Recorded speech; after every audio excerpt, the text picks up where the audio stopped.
हाँ, भाजपा पहले भी थी और अभी भी है ना। लेकिन क्या जब से मोदी जी आए ना, उन्होंने लीडरशिप, उनमें क्या लीडरशिप क्वालिटी है और वो हर एक चीज़ को ना मतलब सिचुएशन को कैसे हैंडल करना वो ये जानते हैं। तो आपने रामायण में तो सुना ही होगा कि श्री रामचंद्र जी जब निकले ना, तो जब घर से निकले थे तो खाली राम निकले थे, लेकिन जब 14 साल वनवास करके आए ना, तो मर्यादा पुरुषोत्तम श्री राम थे। यानी कि आपको कुछ ना कुछ त्यागना पड़ेगा। यदि आपको आगे बढ़ना है, कुछ ना कुछ बड़ा करना है, तो आपको परिवार, समाज, इनको त्यागना पड़ेगा। इनको त्याग के चलिए, आपकी विजय। वो पूरे देश को अपना परिवार मानते हैं, समझ रहे हैं। दबंगाई तो यूपी में भी चलती थी, तो योगी जी दबा न दिए।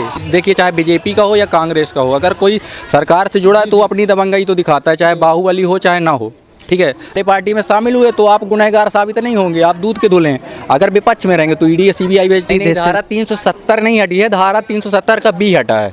ठीक है, संविधान आप पढ़ेंगे तो आप डिटेल में जाएंगे तो पता चलेगा कि 370 जो धारा थी वो अभी भी है, अवेलेबल है। उसका जो बी नियम था वो हट गया है 370।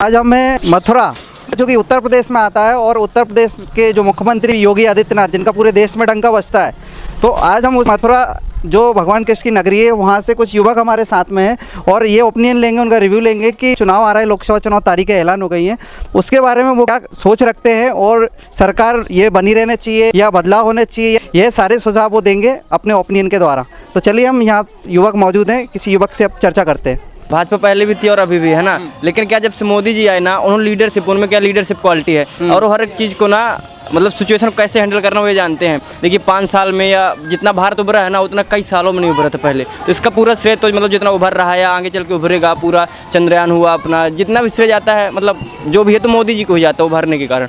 लेकिन पहले कांग्रेस सरकार भी थी, पहले ये क्यों नहीं हुआ? पहले देखिए, हम सच बताएं तो हम मतलब छोटे भी थे पहले, है ना, तो इतना ज़्यादा तो राजनीति अभी समझ में आता नहीं। लेकिन जब से हमने मोदी को देखा अपने मतलब जब से बढ़ते हुए हम, तो मोदी जी ने अच्छा काम किया, सराहनीय काम किया है, बहुत अच्छी लीडरशिप है उनमें। उनके जैसा आदमी बनना चाहता है, लीडरशिप बहुत बढ़िया है उनमें। अच्छा, आप कहना चाहते हैं कि मोदी जी की लीडरशिप बहुत ग्रेट है। हाँ। अच्छा, दूसरी बात ये है कि मोदी जी का कोई परिवार नहीं है, विपक्षी लोग सवाल उठाते हैं, परिवार नहीं, और वो बोलते हैं कि मोदी जी क्या समझे परिवार का दर्द। वो आपने रामायण में तो सुना ही होगा कि श्री रामचंद्र जी जब निकले ना, तो जब घर से निकले थे तो खाली राम निकले थे, लेकिन जब 14 साल वनवास करके आए ना, तो मर्यादा पुरुषोत्तम श्री राम थे। यानी कि आपको कुछ ना कुछ त्यागना पड़ेगा। यदि आपको आगे बढ़ना है, कुछ ना कुछ बड़ा करना है, तो आपको परिवार, समाज, इनको त्यागना पड़ेगा। इनको त्याग के चलिए, आपकी विजय, और आप आगे बढ़ेंगे बढ़ते कदमों के साथ। लेकिन राजनीति में बताते हैं, आप जैसे कह रहे त्यागना पड़ेगा, तो वर्तमान में बहुत सारे नेता हैं, उन्होंने कुछ भी नहीं त्यागा, परिवार, धन, वैभव, दौलत, सब कुछ है। इसमें ना आप ही मतलब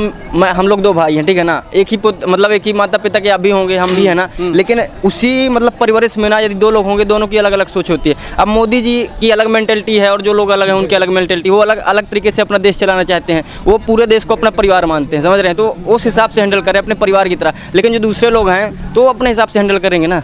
इसलिए मोदी जी बार बार परिवारवाद पे हमला करते हैं विपक्षी पार्टियों पर, तो कहीं ना कहीं विपक्षी पार्टियां बोलती हैं परिवार नहीं है, तो आप क्या समझे घर परिवार का दर्द क्या होता है मोदी जी को? अब देखिए, ऐसा है कि उन्होंने भी माता पिता तो उनके भी जब पैदा हुए हैं ना, अब शादी न करवाए वो अलग बात है। योगी जी भी है हमारे, तो अब उनको भी दिल, ऐसा नहीं कि दिल धड़कता है हर किसी का। योगी जी भी अकेले हैं, उनका ही परिवार नहीं है, तो वो लोग भी तो नहीं समझ रहे ना, जिनके है वो लोग समझते हैं क्या?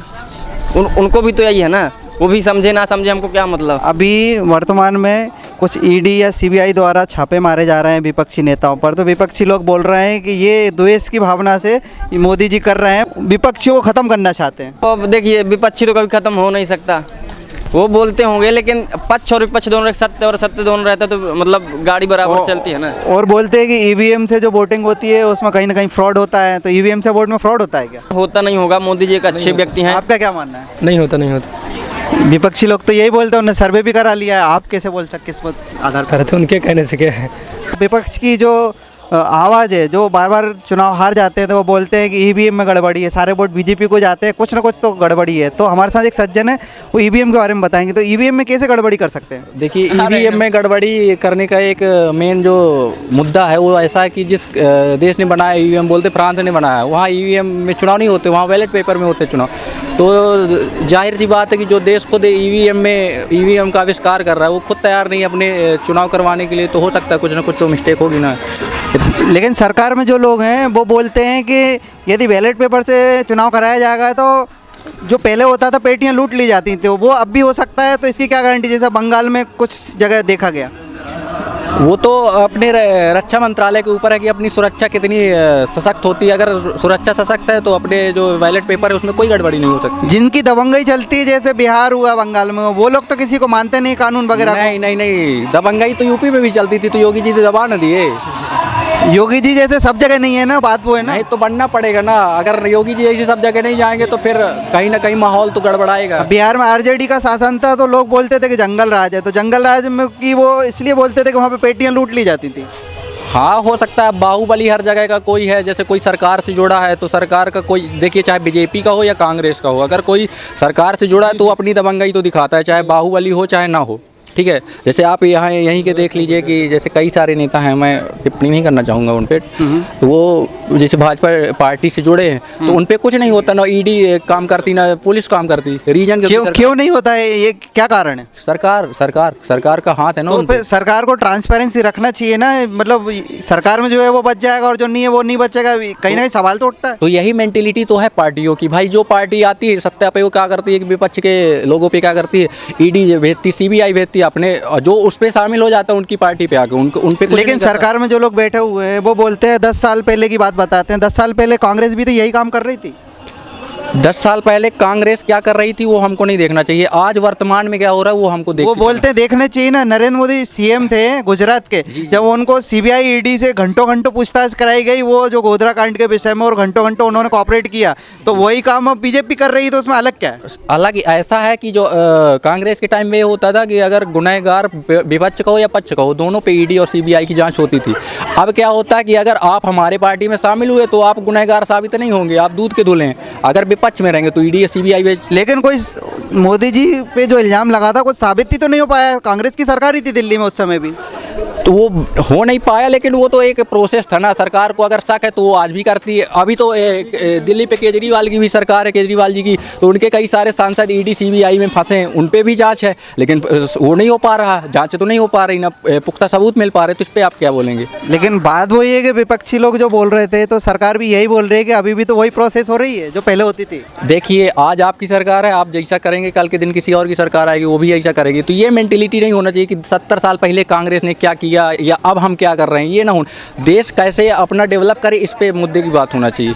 डेवलप तो सभी सरकारों ने किया है लगभग, लेकिन वर्तमान में जो सत्ता है बीजेपी सत्ता है, मोदी जी हैं, तो बीजेपी सत्ता के कुछ ऐसे लक्ष्य रहे हैं सरकार के आने के पहले के जो हम सत्ता में आएंगे तो ऐसा करेंगे, और उन्होंने कुछ हद तक किया है। जैसे धारा 370 हो गई कश्मीर से, जो कश्मीर को अलग करती थी देश से। धारा 370 नहीं हटी है, धारा 370 का बी हटा है। ठीक है, संविधान आप पढ़ेंगे तो आप डिटेल में जाएंगे तो पता चलेगा कि 370 जो धारा थी वो अभी भी है, अवेलेबल है।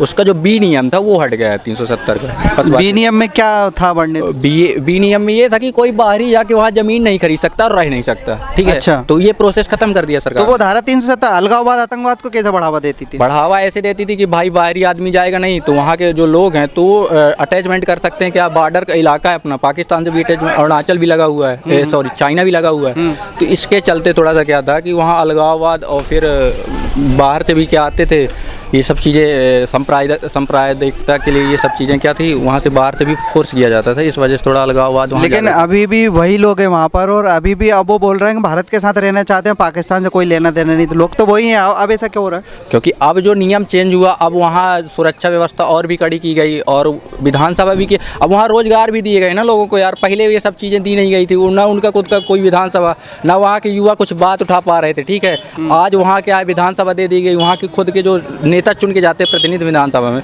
वहाँ के युवा उठाते, उनको रोजगार मिलेगा, काहे को विवाद करेंगे वो लोग? आप ही को रोजगार देंगे कोई, तो कोई विवाद नहीं। पहले रोजगार पहले भी दे सकते थे, पहले तो बंदूक की नोक पर बताते हैं कि बैंक में कहीं भी घुस जाते थे तो बोलते थे कि नाम बता, नाम पूछो, नाम पूछते थे कि तेरा नाम क्या है। हाँ, तो ये नाम पूछ के टारगेट किया जाता था। हाँ, पहले अगर ऐसा रहा होगा तो ये गलत चीज़ है भाई, सरकार को उस पर एक्शन लेना चाहिए। लेकिन ऐसा नहीं कि अगर पहले गलत था तो हम भी गलत करें, अब हम उसको सुधारें। पहले वहाँ की सरकार क्या कर रही थी? बात ये है कि वहाँ भी एक संवैधानिक सरकार बैठी हुई थी, वो क्या कर रही थी? क्या लोग वो क्या था, सरकार की मेंटेलिटी ऐसी रही होगी कि हम ऐसा प्रोसेस में घुमाए रहें ताकि अपना देश से क्या जुड़ाव भी रहे और अपना देश भी अलग बना सके। जैसे उत्तर प्रदेश में योगी जी आदित्यनाथ जी की सरकार लॉ एंड ऑर्डर बताते हैं यहाँ का बहुत दुरुस्त है, पूरे देश में तारीफ होती है। वो तो हाँ वाकई में, लेकिन कश्मीर में भी तो सीएम बैठा था पहले। वहाँ का लॉ एंड ऑर्डर क्या कर रहा था जब ऐसा होता था वहाँ पर? वहाँ देखिए कश्मीर क्या है, थोड़ा सा बॉर्डर का पड़ता है, बॉर्डर का स्टेट है, तो वहाँ राज्य सरकार से ज़्यादा सेंट्रल गवर्नमेंट का ज़्यादा वहाँ क्या रहता है, दबदबा ज़्यादा रहता है। लेकिन वो अब हुआ है दबदबा जब वहाँ पे राज्यपाल बिठाया गया, केंद्र शासित हुआ। उसके पहले चुनी हुई सरकार थी और वहाँ की पुलिस से लेकर हर विभाग उसके अंडर में आता था। तो वो सरकार की क्या मेंटेलिटी रही है, पुरानी बातों में अगर जाएंगे तो फिर क्या है कि देश आगे नहीं बढ़ पाएगा। अपन को ये नहीं देखना कि पिछली सरकार ने क्या किया, अपन को ये देखना मेरा कि ये अपन क्या सवाल है कि सुधार जो वर्तमान में मोदी सरकार ने वहाँ की धारा हटाई, जो डेवलपमेंट नहीं, वो सही किया या नहीं किया? बहुत अच्छा काम किया, करना चाहिए था, करना चाहिए था। करना चाहिए। तो कहीं ना कहीं कांग्रेस ने ये ना करके कहीं ना वोट बैंक की राजनीति की थी। देखिए क्या होता है कि परिस्थिति और समय अलग अलग होता है, ठीक है। जब कांग्रेस की सरकार थी तो वहाँ की परिस्थितियाँ अलग थी, ठीक है। 1947 में जब देश आज़ाद हुआ उस समय क्या था, अपन को खाने के लाले पड़े थे, ठीक है।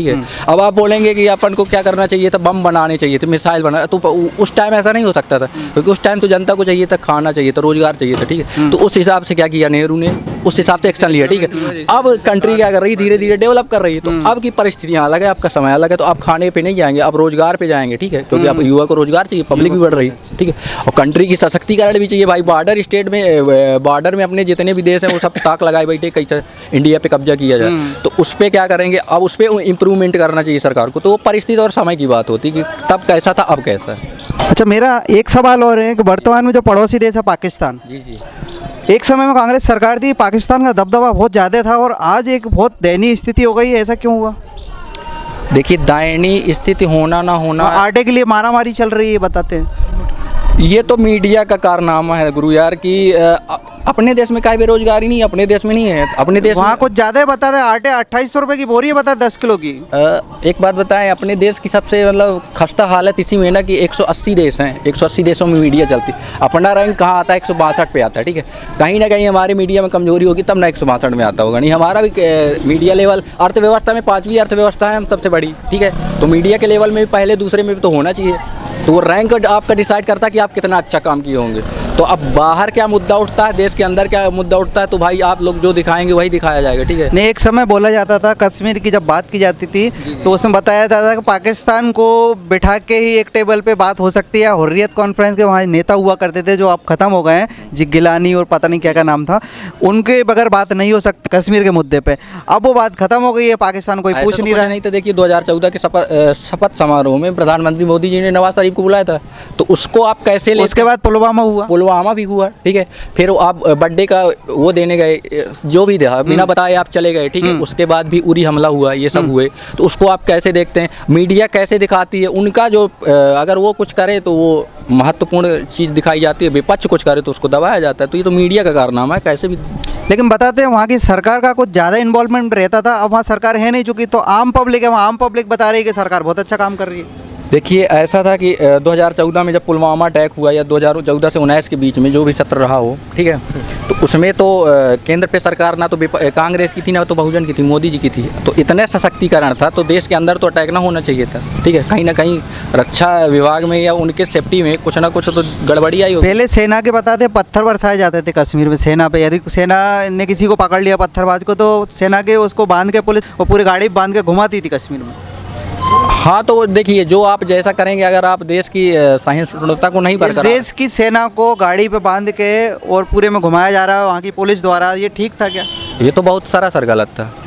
लेकिन वहाँ क्या है कि अगर आप, मैं वही चीज़ ना बोल रहा हूँ कि अगर वहाँ के युवकों को बोला जाता था भटके हुए युवक है, भटके हुआ युवक इस तरह थे कि जैसे मैंने बताया था कि वहाँ की जो युवकों की बात उठाने वाला कोई नहीं था, ठीक है। अब जब से धारा हटी, वहाँ विधानसभा आई, वहाँ के प्रतिनिधि जो चुन के जाते हैं युवकों की बात उठाते हैं, उनको रोजगार भी मिल रहा है धीरे धीरे, ऐसी जानकारी मिली है, ठीक है। पहले ऐसा कुछ नहीं था, तो कुछ ना कुछ तो करेंगे भैया, ठीक है। वो एनर्जी जाएगी कहाँ, पाकिस्तान उनको सपोर्ट करता था। लेकिन अब वो बोल रहे हैं कि पाकिस्तान होता कौन है, वही युवक बोल रहे हैं, बोले पाकिस्तान की औकात क्या है। तो बोलेंगे ही भाई, अपना देश जब सपोर्ट कर रहा है तो पाकिस्तान की क्या औकात। एक समय वही पाकिस्तान की जय बोलते थे, तो वो टाइम दूसरा, मैं बोला ना समय परिस्थिति चेंज कर देती है इंसान को, ठीक है। परिस्थिति चेंज कर देती है या वहाँ भुखमरी देख के इधर पलटी खा गए? नहीं ऐसा कुछ नहीं है, भुखमरी तो भारत में भी है, भुखमरी भारत में कम नहीं है। नहीं, वहाँ कुछ ज़्यादा है। वहाँ कुछ ज़्यादा इसलिए क्योंकि वहाँ की जो सरकार है वो थोड़ा सा कहा है कि उतना डेवलपमेंट नहीं कर पा रही है, और कर्जा भी ज़्यादा ली है चाइना से, तो कुछ ना कुछ तो करेगी। तो ऐसा क्यों, ऐसा भारत भी तो कर सकता है कर्जा दे, वो पाकिस्तान सीख क्यों नहीं रहा भारत को देख के? दुश्मनी कारण है क्या? ऐसा अगर आप बोलेंगे कि उसको देख के हम काहे नहीं सीख रहे, तो ऐसी बात हम पे भी लागू होती कि हम अमेरिका को देख के हम काहे नहीं सीख रहे कि हम भी सुपर पावर बन जाए। ओवरऑल मैं आपसे रिव्यू लेना चाहूँगा कि जो लोकसभा चुनाव आ रहे हैं, अब क्या होना चाहिए, जनता का ओपिनियन क्या होना चाहिए? वो तो जनता जाने की, जैसा आप भी जनता में ही आते हैं, आपका ओपिनियन क्या है? मेरा ओपिनियन ये होना चाहिए कि हर 5 साल में सरकार में बदलाव आना चाहिए। रीज़न इसका क्योंकि लोकतंत्र है, तो लोकतंत्र बरकरार रखना चाहिए। किसी भी सत्ता पार्टी को ये ना लगे कि अब ये हमारे बाप का राज है देश में, ठीक है। लेकिन ये तो जनता डिसाइड कर दी, अपनी सोचने से थोड़ी कुछ होता है। जनता जहाँ जाएगी वो तो वही चीज़ तो मैं भी बोल रहा था ना कि वो तो मैंडेट वहीं जाएगा। तो वही चीज़ तो मैं भी बोल रहा था कि वो तो जनता डिसाइड करेगी। जिसका कारनामा सही होगा उसको जनता सत्ता देगी, जिसका कारनामा सही नहीं होगा जनता रिजेक्ट करेगी। हमें जनता के फैसले को चलिए, ये हमारे साथ मध्य प्रदेश के सतना जिले से कुछ युवक यहाँ पर आए हुए हैं मथुरा में। इनका ओपिनियन हमने लिया, बहुत ही निष्पक्ष तरीके से इन्होंने बात कही, अपने विचार रखे। कश्मीर पर भी इन्होंने निष्पक्ष होकर बात रखी, कश्मीर में क्या हो रहा है और पहले क्या होता था। तो अभी युवा की सोच क्या है और जनता की सोच क्या है, ये सारी चीज़ें जनता देख रही है। और आने वाले समय में कौन राज करने वाला है, परिवर्तन होगा नहीं होगा, ये आप जनता डिसाइड करेगी। तब तक के लिए मिलते हैं अगली वीडियो में। जय हिंद, जय भारत।